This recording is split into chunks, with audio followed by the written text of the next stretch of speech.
O Jardim do Éden. Nossa mais duradoura lenda. Uma história contada por uma civilização após a outra.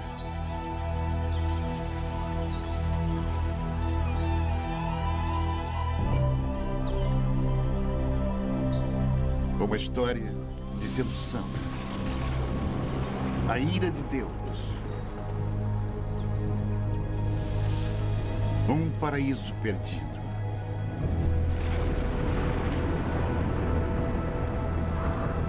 Mas será somente uma fábula? Existem provas de que as grandes histórias da Bíblia tenham sido verdade? De fato, existiu um lugar como o Éden?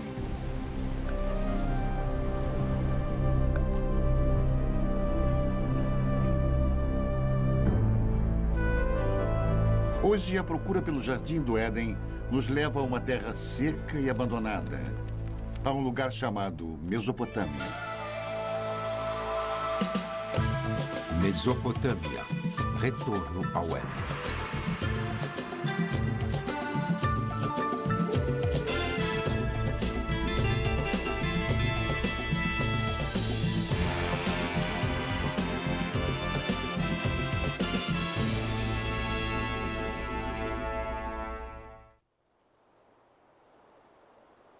Esta é a terra onde as primeiras sementes de civilização humana foram plantadas. E foi aqui que 3 das maiores civilizações do mundo antigo surgiram: Babilônia, Assíria e Suméria. Em meio às suas ruínas, as respostas há muito procuradas para os mais profundos mistérios da Bíblia, enquanto arqueólogos percorrem esta terra em busca da origem histórica da fé. Nossa busca pelo Éden é uma viagem de volta ao passado. Primeiro até a Babilônia, a última dessas civilizações. Depois, mais distante no passado, até os assírios, os primeiros mestres da arte da guerra.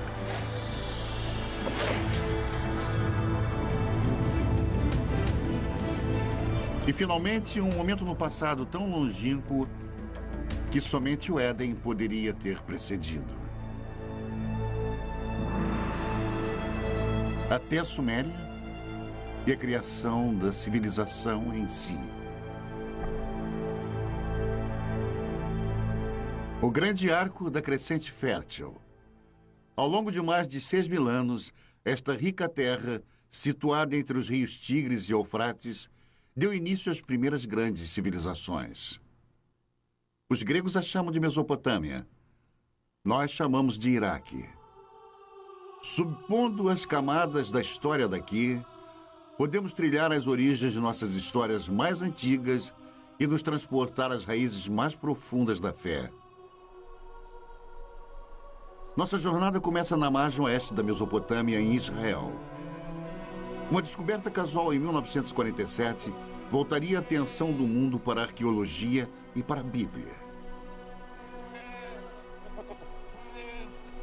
2 pastores beduínos estão conduzindo seu rebanho de cabras pelos rochedos de Qumran, alguns quilômetros a leste de Jerusalém. No calho do deserto, eles notaram uma pequena caverna oculta num declive rochoso curioso. Um começa a subir. Não é raro encontrar artefatos antigos e valiosos nestes penhascos.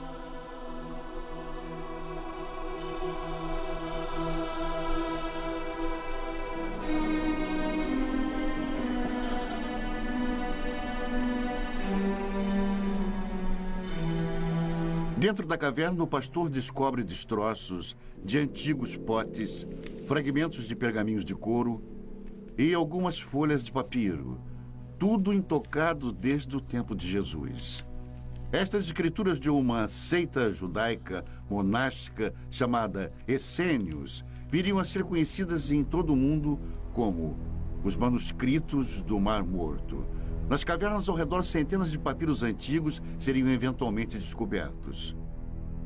Uma delas provou ser a primeira versão do Antigo Testamento, incluindo os 5 primeiros livros fundamentais conhecidos pelos judeus como Torá. Os manuscritos do Mar Morto imediatamente se tornaram foco de um tremendo alvoroço internacional, enquanto eruditos e teólogos disputavam a posse e os significados deles.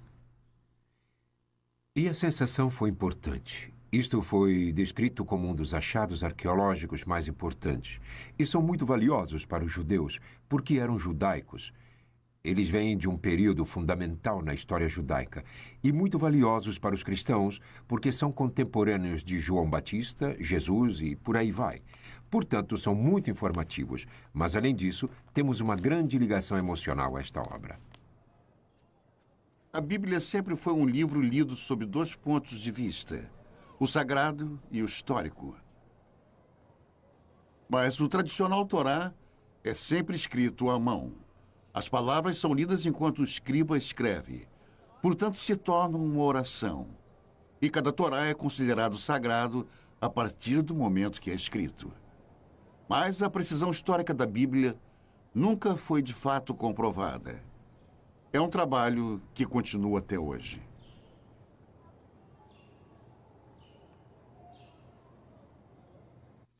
Alguns dos livros da Bíblia são excelentes livros de história. Aliás, os primeiros livros históricos que existem, e muito preciosos, pois temos comparado com outras fontes, e eles mostraram ser muito preciosos. Por isso são tão importantes.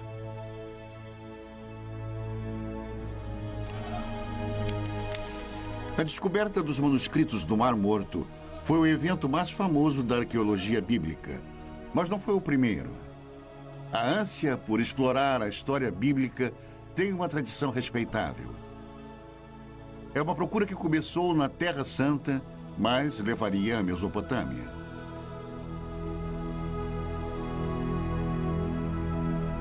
Ao longo da história, viajantes místicos e fiéis têm sido trazidos aos locais onde as grandes histórias da Bíblia ocorreram. Mas com a chegada do século XIX, um novo tipo de peregrino procurou fortificar sua crença na Bíblia através da recente ciência da arqueologia. Certamente não poderia haver confirmação maior de sua fé do que provar que a história bíblica foi real. O primeiro propósito dos arqueólogos bíblicos foi localizar lugares mencionados nas narrativas bíblicas e ver se alguma ilustração daqueles contos poderia ser encontrada. Para usar a cerâmica antiga, as antigas muralhas da cidade, as antigas armas como ilustrações de histórias bíblicas que todos eles haviam aprendido na infância.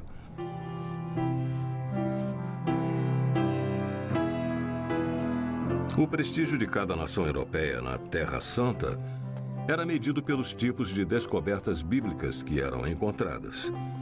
E uma das mais intensas batalhas diplomáticas e políticas que ocorreu na história da arqueologia bíblica foi a descoberta da famosa pedra moabita. Em 1868, na terra de Moab, beduínos da tribo Boni Ramada tropeçaram numa misteriosa tabuleta de pedra enterrada no deserto. Os nativos não eram alheios às antiguidades da área, nem ao seu valor para os europeus. O primeiro ocidental a saber sobre a curiosa pedra negra foi o reverendo Frederick Augustus Klein. Ele imediatamente partiu para a terra deserta, cheia de bandidos, acompanhado somente por alguns guias beduínos. Klein era um missionário, não um arqueólogo. Logo que olhou para o peculiar entalhe de basalto, ele sentiu uma súbita animação, suspeitando que a tabuleta negra pudesse confirmar suas crenças mais profundas. Ele examinou a pedra e fez um molde simples da inscrição. Era numa língua que Klein desconhecia. De volta a Jerusalém, ele procurou ajuda para decifrar a pedra. Quando a notícia do achado começou a se espalhar, as ruas e bazares fervilhavam com os rumores de uma nova descoberta. A inscrição na pedra provou ser o relato do rei Moabe sobre uma batalha também descrita na Bíblia. Pela primeira vez, ali estava uma confirmação escrita, gravada na pedra, de uma história da Bíblia. Duas fontes de um mesmo evento. Para os fiéis, aquela era a prova que estavam procurando. Uma evidência concreta da precisão histórica da Bíblia. Muitos quiseram comparar a pedra, mas os beduínos tinham motivos para desconfiar. No passado haviam sido trapaceados, até mesmo roubados, por caçadores europeus de tesouro. Supondo que algo tão estimado pelos europeus devesse conter ouro, eles jogaram a pedra no fogo na esperança de quebrá-la. Quando o fogo esquentava a pedra, eles derramavam água sobre ela e repetiram isso várias vezes, até que finalmente ela explodiu. Eles não encontraram ouro algum, e a pedra estava destruída.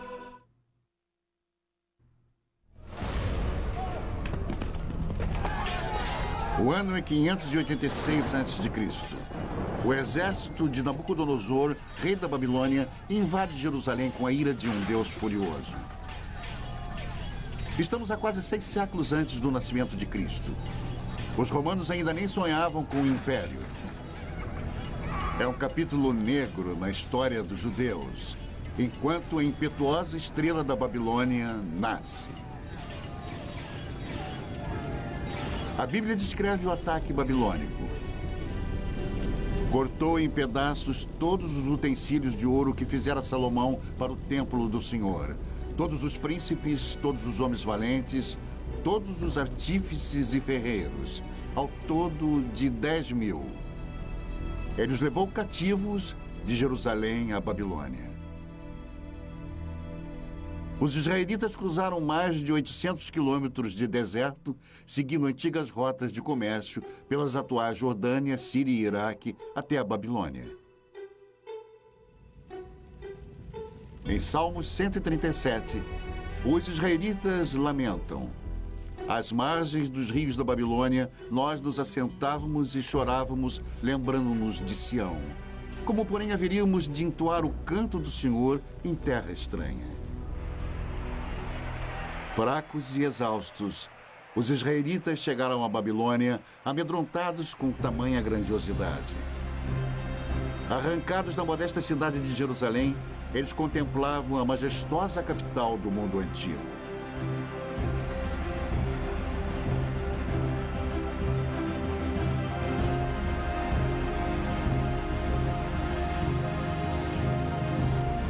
Mas, de alguma forma, os israelitas conseguiram mais do que entoar o canto do Senhor nesta terra antiga. Eles também registraram. Se você pegar qualquer parte de uma fala e então escrevê-la, você está formalizando isso. Você imediatamente estabelece um texto que as pessoas podem criticar ou podem dizer: esta é a verdade, tudo mais é errado. Que eu considero como sendo o maior efeito das escrituras da Bíblia ou do Antigo Testamento.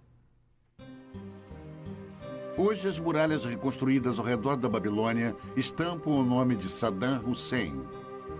Mas um dia os tijolos exaltavam outro nome: Rei Nabucodonosor. Esta foi uma terra de muitos deuses e ídolos pagãos. Um local improvável para o surgimento de um dos textos mais sagrados do mundo. Na verdade, a grande diversidade babilônica criou o clima perfeito. E eles invadiram este solo cosmopolita. Até os mais educados e os mais cultos estavam sendo bombardeados com contato direto com outras pessoas, e digo pessoas diferentes. Os israelitas se viram numa violenta mistura de raças e línguas em conflito com deuses e demônios. Que cidade é esta? O Apocalipse perguntaria. Vestida de púrpura e de escarlate, adornada de ouro, de pedras preciosas e de pérolas. A morada dos demônios, covil de toda espécie de espírito imundo. Babilônia, a grande mãe das meretrizes e das abominações da terra. Mas em meio a todas as abominações, talvez até mesmo por causa delas, foi onde a Bíblia se tornou um livro pela primeira vez. Ameaçados por uma nova cultura esmagadora, escribas hebreus se empenharam em preservar e solidificar a identidade judaica. Durante 3 gerações de escravidão, os escribas uniram à tradição oral de Israel novas escrituras e textos sagrados em um único manuscrito. Nascia a Bíblia. Felizmente para eles, os babilônios eram bem liberais. Eles os permitiram manter sua própria cultura, sua própria religião, estudar seus próprios livros. Foi isso que preservou a Bíblia até os dias de hoje. Mas como os livros da Bíblia surgiram nos longos anos de exílio, a cultura babilônica teria influenciado profundamente o trabalho dos escribas israelitas. Eles eram pessoas muito cultas, eu suponho. Muitas das que foram exiladas. E escribas conversavam com escribas. Tenho certeza que foi assim que muita informação foi transmitida. E a troca de ideias e conhecimento deve ter sido, eu diria, devastadora, deve ter sido extraordinária. A Bíblia eventualmente refletiria as histórias e tradições dos babilônios e até mesmo das primeiras civilizações mesopotâmicas. Os israelitas não podiam ignorar a cultura próspera e os grandes monumentos babilônicos. Seus templos estavam entre as maiores construções do mundo antigo. Construções públicas enormes. Uma via processional, o palácio de Nabucodonosor, com seus legendários jardins suspensos, palmeiras, o rio. Se você tivesse cruzado o portão de Ishtar, teria sentido o odor da brisa. E era intencional. Você estava na presença de algo poderoso. Mas por todos os lados estava a cidade, as pessoas, os plebeus. Os desfiladeiros, travessas tortuosas, o tumulto de pequenas lojas. Multidões de pessoas caminhando, pequenos bairros, amontoados, cheios de vida.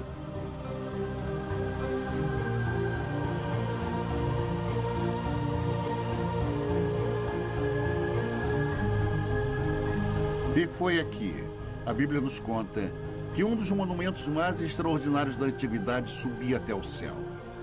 A Torre de Babel.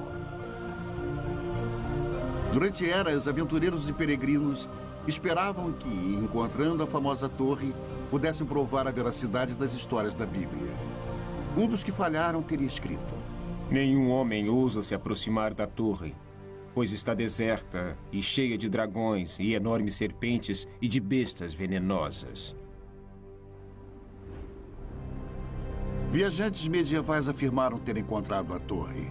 Esta almádena em espiral ainda se encontra no norte do Iraque. Mas eles estavam errados. Esta torre foi construída 1500 anos depois e muito distante das muralhas da Babilônia. Talvez a mais intrigante possibilidade tenha sido feita por Robert Caldwell, um arqueólogo alemão no início do século. Ele descobriu uma trincheira retangular com alguns tijolos restantes. Muitos especialistas acreditam que Caldwell tenha descoberto tudo o que restou da famosa torre. Os enormes monumentos babilônicos causaram uma forte impressão nos escribas bíblicos. Mas a herança mais duradoura que sobrevive até hoje é uma novidade babilônica ainda mais impressionante: o Código de Lei. A Babilônia foi a primeira civilização na Terra a ter um código de lei escrito. A pedra, originalmente esculpida, é uma importante relíquia perdida por centenas de anos. Ela apareceria no final do século XIX. Uma pedra esculpida com um dos mais importantes documentos legais de todos os tempos. 1200 anos antes dos israelitas serem levados em cativeiro, o rei da Babilônia mandou esculpir uma pedra com as leis que carregam o seu nome. Código de Hammurabi. Estas escrituras podem ser tidas como precursoras do Código de Lei em Êxodo, Levítico e Deuteronômio. Nas sociedades em que o conhecimento e a lei são transmitidos e compartilhados oralmente, o precedente é muito importante. Quando foram escritos, as pessoas que o fizeram tinham imenso poder. O Código de Hammurabi influenciou quase toda a civilização desde a Babilônia. Hoje, até mesmo alguns de seus métodos mais primitivos de julgamento sobrevivem intacto. Hammurabi descreve um ritual chamado aprovação, um teste doloroso, até mesmo mortal, de culpa ou inocência. Em algumas remotas tribos beduínas, a aprovação ainda é praticada tal como era feita no tempo de Hammurabi. Nesta rara filmagem, um sagrado chamado Mubashi irá julgar os acusados examinando suas línguas após eles lamberem uma colher de ferro quente.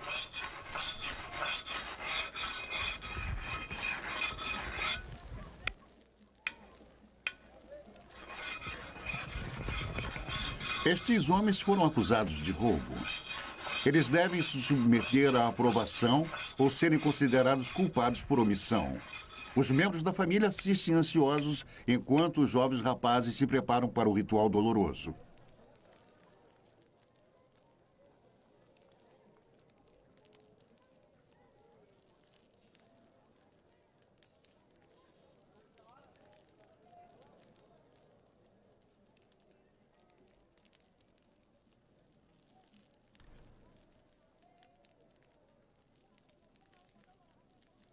A água não alivia a dor.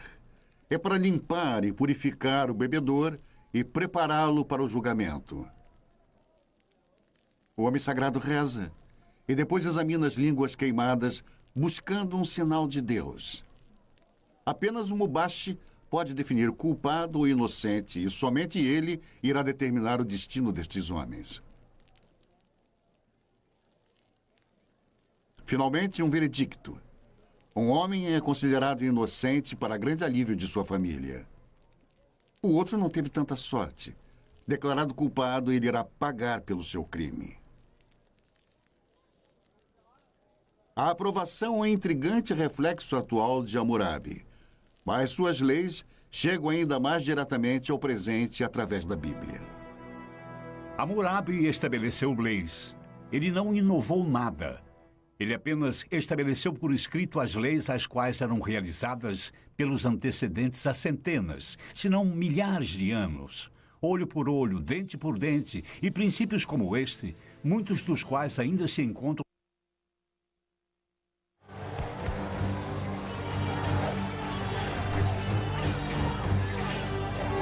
O mais mortal de todos os exércitos mesopotâmicos a viver no Antigo Mundo foram os assírios.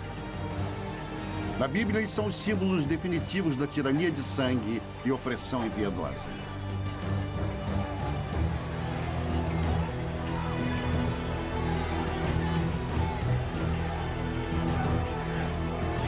Cem anos antes de Nabucodonosor levar os israelitas em cativeiro para a Babilônia, a Bíblia nos conta que o rei assírio Senaqueribe atacou as terras dos israelitas.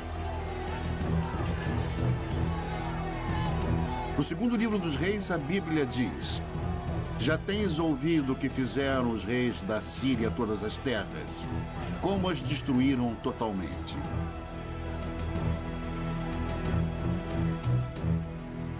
Os assírios eram dominados por reis déspotas. Eles acreditavam no poder absoluto. E poder absoluto significa controle. E o poder absoluto quase que invariavelmente se mantém no poder graças à eficiência e força militar. E os assírios mantinham uma enorme máquina de guerra forte e eficiente. E nas paredes dos palácios dos reis assírios estavam as narrativas de algumas de suas expedições, escritas de forma vaidosa, gloriosa, grandiosa e eloquente.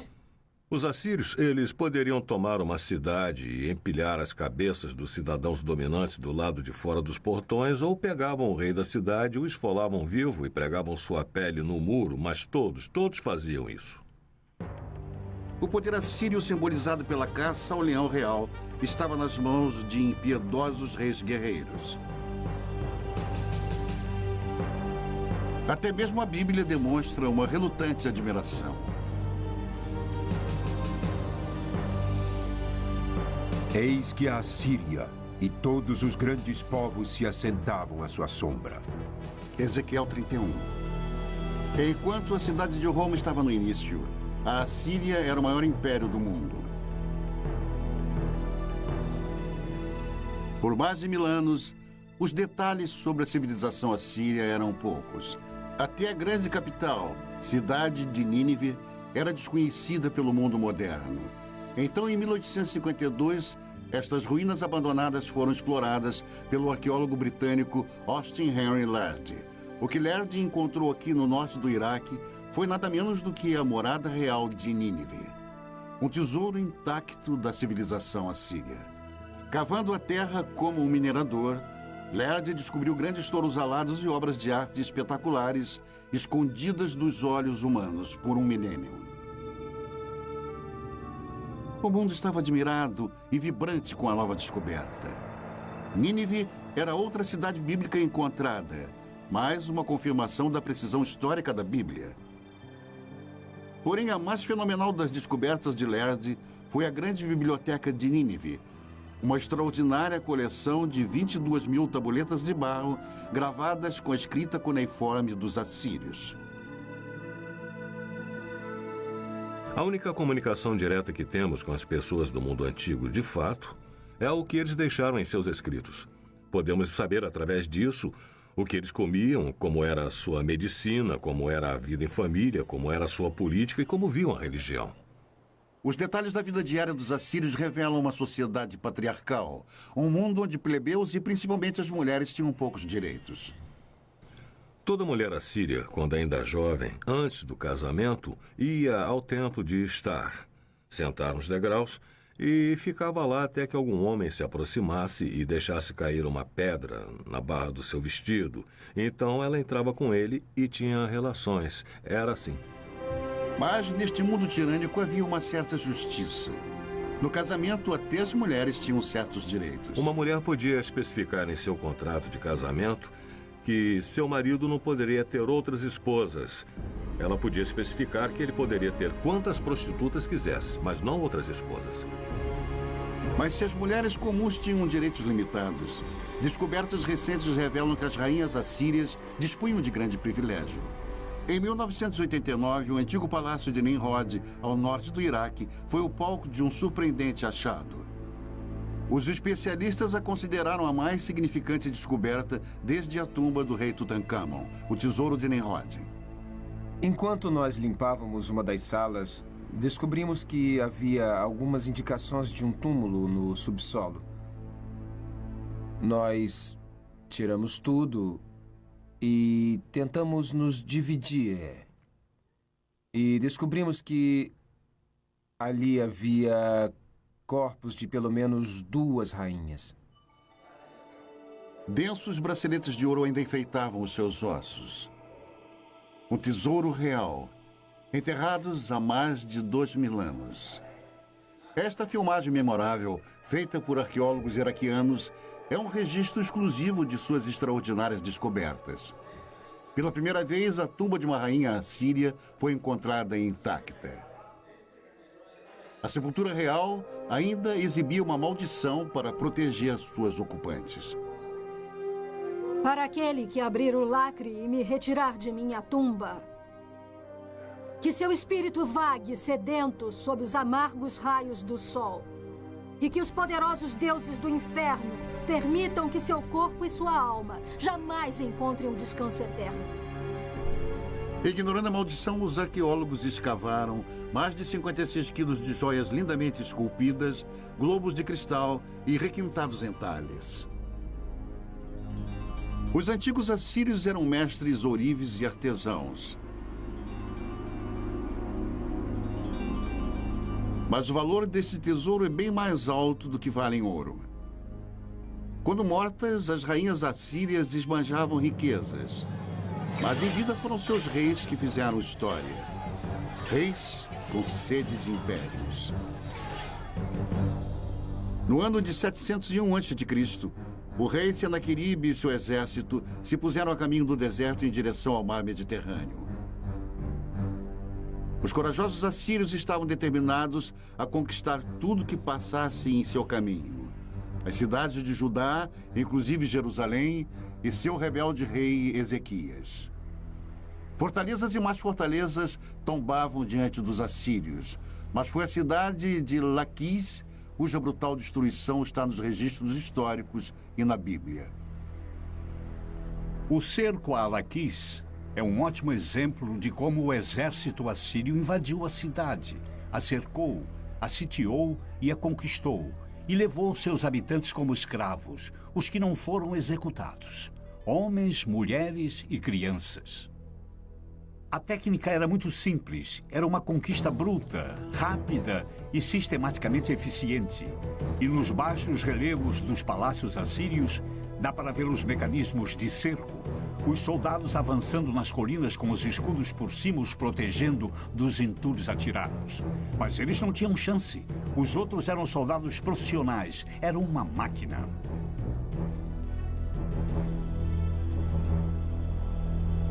Da cidade capital de Jerusalém, o rei Ezequias sabia que um ataque assírio era inevitável. Ele tratou de fortificar a cidade e ordenou a escavação de um aqueduto subterrâneo, um empenho desesperado para proteger o fornecimento de água na cidade. Diante de um cerco, o plano de Ezequias funcionou. A Bíblia conta que Deus salvou Jerusalém e o rei da Assíria voltou humilhado para sua terra. A versão de Senaqueribe do conflito foi encontrada num prisma de argila enterrado em Nínive. Ele se equipara com a história da Bíblia nos mínimos detalhes, mas seu ponto de vista é bruscamente diferente. Mas quanto a Ezequias, o judeu que não se curvou em submissão ao meu domínio, 46 de suas cidades fortemente muradas eu ataquei e conquistei. O esplendor de minha autoridade o derrotou. As histórias são contadas de ângulos diferentes, mas estão de acordo. Se você tiver que contar sobre o que aconteceu hoje, e se tiver que contar, contaremos histórias diferentes. Temos a história de Senaqueribe invadindo este país. Cada uma conta basicamente sobre o mesmo evento histórico, completamente sem contradições. Sem contradições, exceto uma. O resultado na versão de Senaqueribe, Ezequias está confinado em Jerusalém como um pássaro na gaiola. Mas, segundo a Bíblia, os exércitos assírios estão contidos nas muralhas de Jerusalém. Este talvez seja o primeiro exemplo de manipulação de informações. O Deus dos israelitas dá a última palavra. Eu vou destruir os assírios em minha terra, a Bíblia diz. E assim disse o Senhor que os assírios serão derrotados. Muito antes, o Onipotente tinha desperdiçado uma civilização inteira. Não há uma única menção do nome deles na Bíblia, mas eles foram chamados Sumérios e contaram a história de uma grande inundação.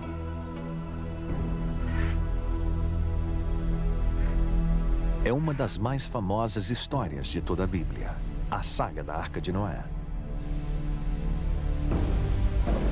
Um Deus raivoso, um barco de madeira, um dilúvio. É a história de Noé e sua família fugindo para a arca com cada espécie de animal e sobrevivendo ao castigo da inundação, enquanto o resto da humanidade é destruída. É uma história primitiva, mexendo com nossas esperanças e medos mais profundos. Uma história encontrada na Bíblia, mas também em outro texto antigo, um texto descoberto nas ruínas dos Sumérios. No começo deste século, um grupo de blocos mesopotâmicos foram traduzidos. Eles revelaram a primeira lenda conhecida de uma enchente cataclísmica. O primeiro épico escrito do mundo é a história do mítico rei Gilgamesh. A história dele sobre uma grande enchente precede a da Bíblia por pelo menos 2000 anos.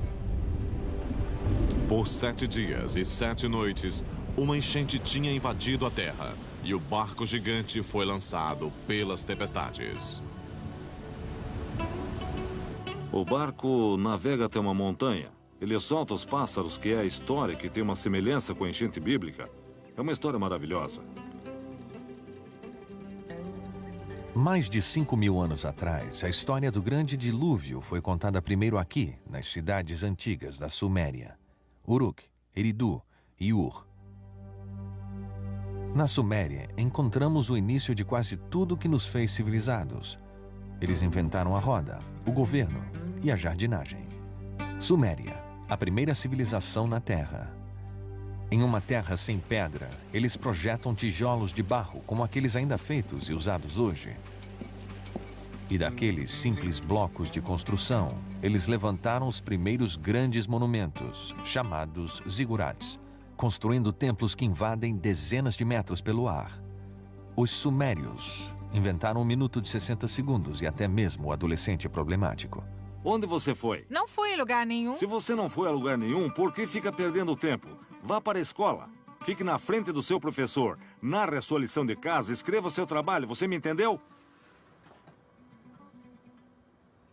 Sabemos sobre os sumérios, o que fizeram em suas vidas diárias, graças à mais impressionante invenção deles, a escrita. Nós conhecemos a mais antiga lenda deles e seus segredos mais íntimos, porque alguém escreveu. Foi algo que ninguém havia feito antes. É uma janela, mas uma janela que é composta de várias partes, algumas das quais podemos ver e algumas não. Nós necessitamos de muito mais do que temos. Então, o que temos é espetacular. Em alguns casos, nós também temos que ter em mente que há parte das vidas das pessoas que nunca vemos e que nunca veremos porque há pessoas cuja escrita não foi levada em conta. 5.000 anos atrás, alguém escreveu sua história na argila, nos dando uma ideia de um mundo no seu primeiro relance de civilização. Como um povo, os sumérios eram de certa maneira muito autênticos. Eles se preocupavam sobre conhecer outras pessoas e beber cerveja e coisas assim. E há várias coleções de poemas que relatam as preparações de uma mulher para o seu amante e como ela se veste e espera pelo seu amante. O centro desta civilização era a cidade perdida de Ur, onde se imaginava ser o lugar de nascimento de Abraão, o primeiro dos patriarcas bíblicos.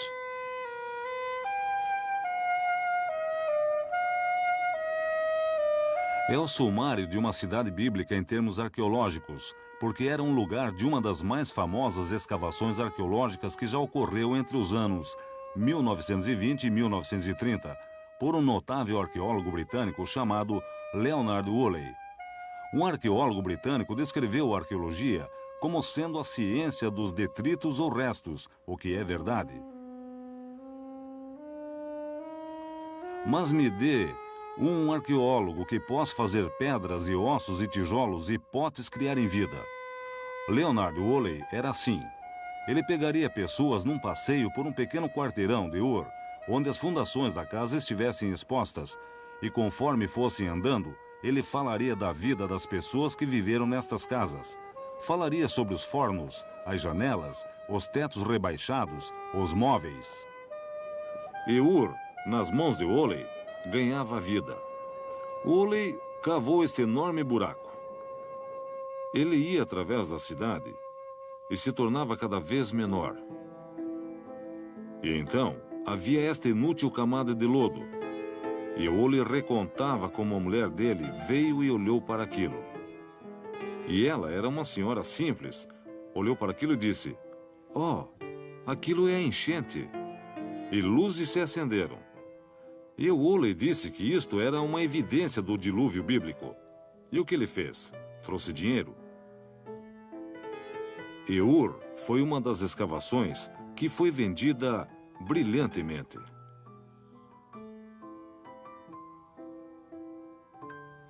Especulações sobre o dilúvio bíblico causaram uma sensação.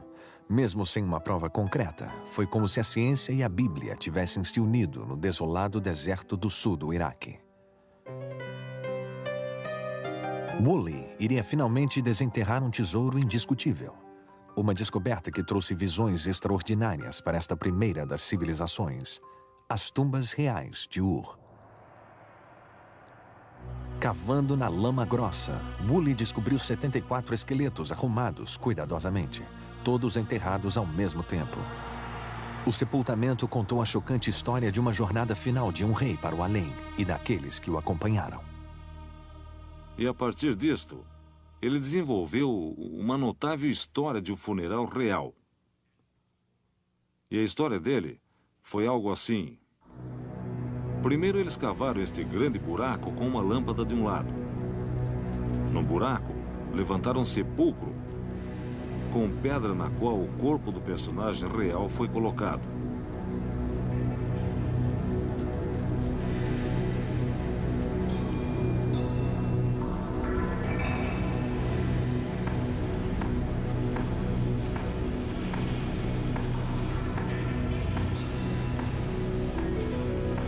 Então, a corte inteira entrou no buraco.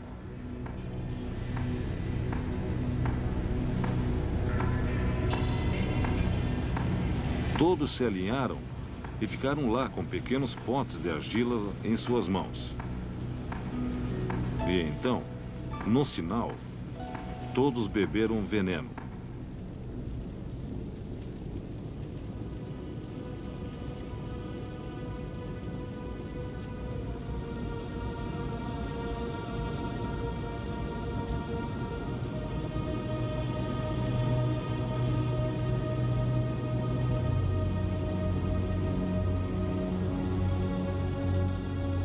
Deitaram e morreram. Então, o príncipe foi para o seu túmulo acompanhado por todos os seus seguidores.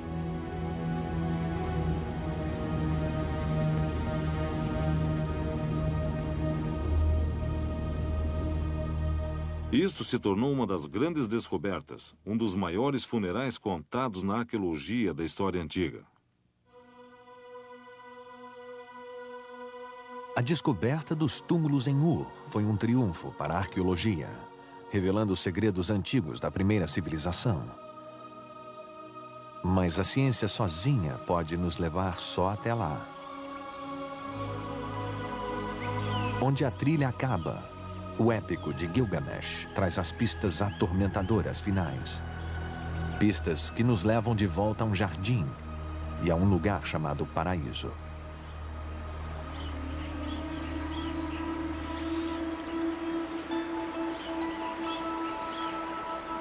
Ah, o Jardim de Éden. No começo, Deus criou o mundo. É uma história familiar. Você tem esse tipo de mito da criação em quase toda a sociedade na Terra. E um desejo constrangedor do povo de um mundo melhor. Jardins de Éden. Paraísos são os desejos de um povo de uma vida menos complicada ou mais fácil, ou uma recompensa por ter trabalhado tão duro.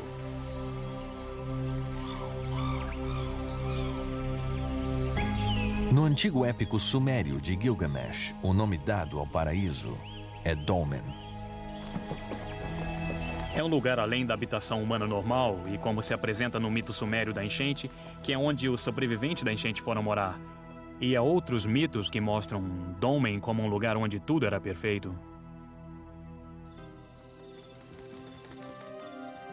Dolmen aparece na lenda mesopotâmica como uma espécie de jardim do Éden.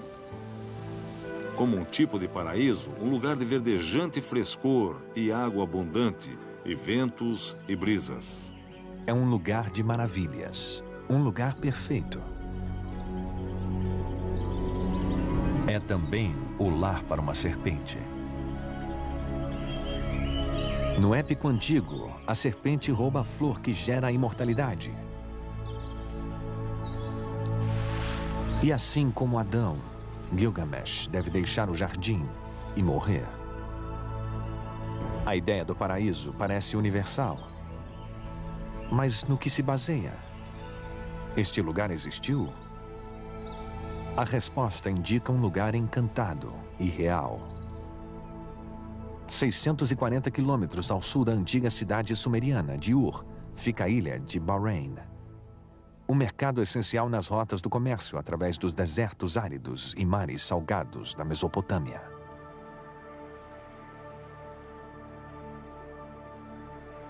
Hoje, Bahrein não é mais um paraíso, mas foi uma vez viçoso. Uma vez esta ilha teve água abundante e também abundante vida. Uma vez, há muito tempo, isto era Dolmen. Mas era o paraíso? Comparando com o deserto nos arredores, certamente parecia ser. Havia tanta água aqui que o que é agora é uma ilha deserta. Floresceu. Era um jardim produzindo frutas suculentas. E havia pessoas aqui que aparentemente levavam uma vida abençoada. Mais de 85 mil túmulos encontram-se nesta paisagem, provavelmente mais do que em qualquer outro lugar do mundo antigo. Os ossos antigos nos contam que esses povos eram mais altos e mais saudáveis, e eles viviam mais que as outras pessoas da região. E nos túmulos está a mais surpreendente chave: os restos de cobras, ritualmente embalsamadas em algum lugar no passado há mais de 4.000 anos. Aqui em Bahrein, nós encontramos a serpente do mesmo jeito que a encontramos no épico de Gilgamesh e do mesmo jeito que a encontramos na Bíblia. Nossa jornada de volta ao tempo cruzou as terras onde os babilonianos, os assírios e os sumérios antigos uma vez estiveram. É possível se arriscar ainda mais para a terra que oculta as pegadas de Adão?